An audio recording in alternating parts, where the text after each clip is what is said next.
आप सुन रहे हैं एजी एंटरटेनमेंट की धमाकेदार प्रस्तुति। डीजे कंचन राज आंगना में मारो कर हालाता रे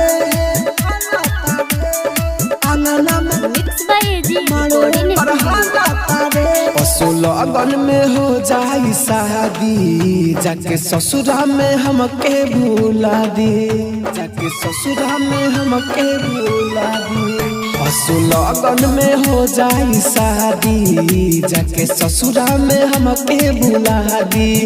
देखे चल जाई गमई सोचतानी हम देखे चल जाई गमई सोचतानी हम बात मनवा में चलता रे चिंता से देह हमर गलता रे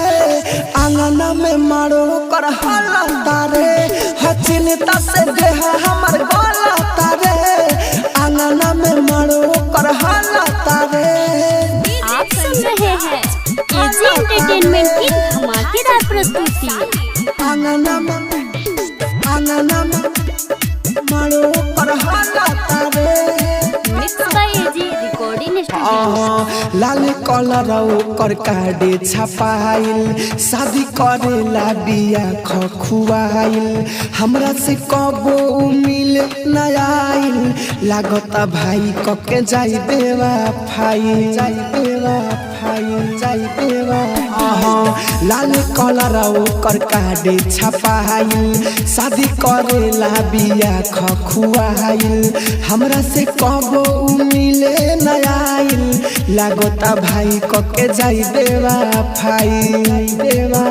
बड़ी बिया त खुश लागे हमारा ना भूख बड़ी बिया त खुश लागे हमारा ना भूख फर्क करा ना पड़ता रे चिंता से देह हमर गलता रे आंगना में मारो कर हालता रे चिंता से देह हमर गलता रे आंगना में मारो कर हालता रे। आप सुन रहे हैं एजी एंटरटेनमेंट की धमाकेदार प्रस्तुति। आंगना में मारो कर हालता रे mix by A G recording studio.